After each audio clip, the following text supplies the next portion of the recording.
Hi y'all, this is Valerie at Pisces Mountain Farm, and I wanted to come on here today and do a video about the hows and the whys of the reason that I did the caulking on my greenhouse, the silicone caulking. If you hear that, it's a very windy day. That's why I'm sitting inside of my greenhouse. I will have to go outside here in a second and show you what I did. Hopefully you can hear me over the wind. But I had someone who watched one of my videos reach out to me and ask me if the reason that I caulked the seams was to help prevent leaking because they are having leaking in their greenhouse. And part of the reason is, yes, for the leaking. Hello Andy, thanks for asking the question. I thought that since this question was asked that I would go over it, because if Andy has that question, then other people have that question as well. When I'm filming videos, sometimes it'll be too windy or something won't record right and I have to cut sections out. So I'm thinking that maybe the reasons that I siliconed this greenhouse might not have made it into the video when I was talking about the greenhouse. The first reason that I caulked the greenhouse is because when I did research for this, the biggest complaint that people had about these polycarbonate greenhouses was that the wind would knock them over and that the panels would sometimes move with the wind, like they would buckle in the wind. One of the things that I saw over and over and over is to make sure that you anchor your greenhouse, which we've got ours on a deck, but this deck has posts set 18 inches into the ground because that's how deep we're supposed to set posts in our area. If you're going to set posts in your ground, you need to research your own area, because depending on the hardness of your ground or your frost line or a lot of different factors, the depth in which you have to set your poles in the ground could vary. So that was the first thing we tackled, is we made sure that it was anchored to the ground well. Well, in doing this research, many people said to silicone your panels in place so that way they don't pop out. It also prevents leaking. And I mean, I've been in here, it's probably about, I don't know, we're reaching probably 15-mile-an-hour winds at the height. It's not sustained. So you can kind of maybe hear it in here, the way it rattles a little bit. Well, people were complaining that those panels would sometimes pop out with a big gust of wind, and if you silicone them in there, it gives them some rigidity. It also does seal the channels so that way you're not getting leakage. People who live in areas that get heavy snow load would complain that the snow would sometimes buckle the panels within their track a little bit. So by siliconing them, it makes them less able to move within the track that they're in. Unless you've put one of these up, I guess that kind of might not make sense, but when you're putting it together, you're sliding the panels in a track. And because they're able to slide, they're not kind of held in place, and it gives them a little bit of movement. Well, by siliconing them, it gives them less movement. So for instance, if the snow would fall off the roof and land on the side and it piles up 3 or 4 feet, by having it siliconed in, that snow load is less likely to push the panels out of their track and into the greenhouse. Also, the same thing with the roof. There is a pitch. And it's snowed a couple times here this winter, but we haven't had more than like 1.5 inches, maybe 2 inches. But the snow did slide off. But by having those panels siliconed in, it gives it more strength and structure, so the snow load isn't going to buckle them. Whenever I was learning about this greenhouse, I saw one person say that they anchored theirs to the ground and that they siliconed all their panels in place, and that they've had their greenhouse up for about 10 years now, and it was at some place out west that got high winds and heavy snow loads, and that's really all it took to convince me.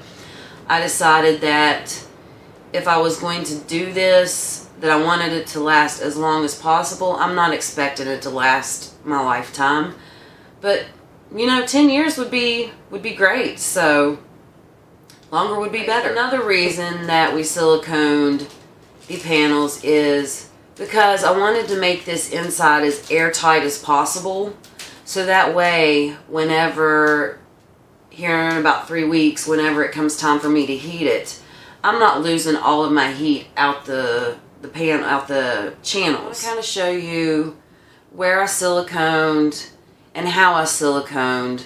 And when I step outside, it might be windy. I'm going to try my best to talk loud enough for you to hear me. If the sound is bad, I so apologize. One tip that I will show you before we go out is make sure your tip's cut at an angle.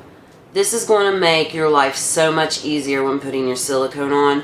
And also, I'm going to say, it doesn't necessarily look as pretty as it would without the silicone, but it's necessary and it doesn't bother me. Whenever we were researching for the silicone, no one really said how to do it. They just said you should do it, so I assumed you siliconed it and you slid the panels in. But with the way some of the panels slide in, that would be almost impossible to silicone it and slide it in. Some of the panels just wouldn't go. So we very early in the process figured out that we would need to silicone it once the whole thing was together. I wanted to make sure I got that little tip in here because of all the time that I was reading, I just assumed you siliconed the edges of the panels and then you slid it down in. They won't fit that way. They just won't go in. You're going to make a mess. So don't try to do it that way. Get the greenhouse completely together first and then go silicone. Okay, I'm going to stand back and just kind of show you my doors. These are the silicone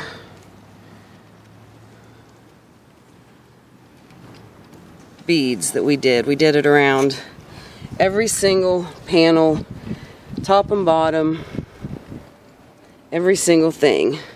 Obviously this is done already, but I kind of wanted to just show you the technique I used.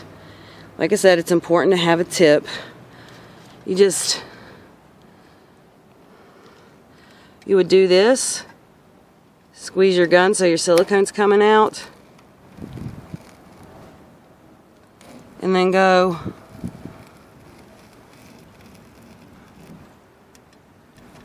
along all your seams,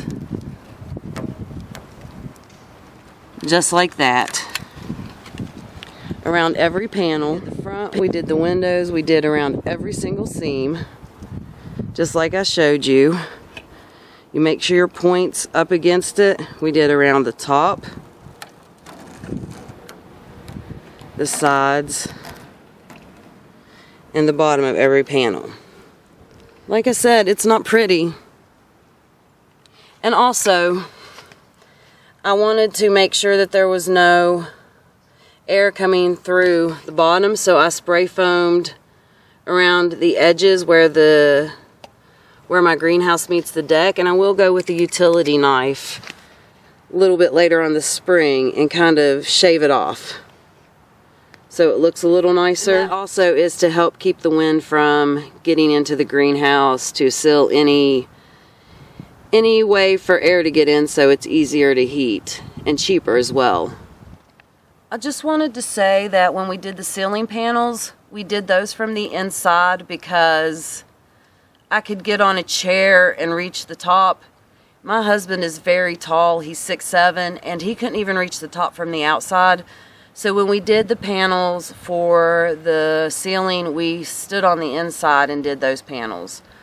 Also, I would want to say, make sure you're getting silicone that says, this one says, hold on,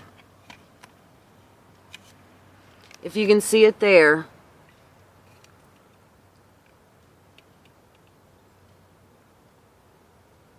it says sunproof, freeze-proof, yeah, freeze and sunproof. We made sure same day, rain ready. Make sure that you are following the instructions on your silicone when you're putting it in. Like if it needs to be above a certain temperature to set, you need to be aware of that. if it needs to have so long before it can get wet, you just need to be aware of that. So read your instructions on your silicone.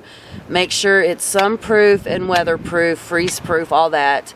And hopefully that helps your greenhouse last a little longer. So I hope watching this has given you a little bit of insight as to why I siliconed it and how I went about doing that. If you have any questions, maybe something that I didn't think to answer or something you want a little bit more clarity on, feel free to ask me. I will do my best to answer the questions that I can for you. This will be my first year having it heated, so I really can't tell you how it is about keeping it heated or what it's going to be like for seeds starting. But after I learn those things, I will definitely update you on that. So if you've made it this far, I really do appreciate it. Thanks for watching, and I will see you next time.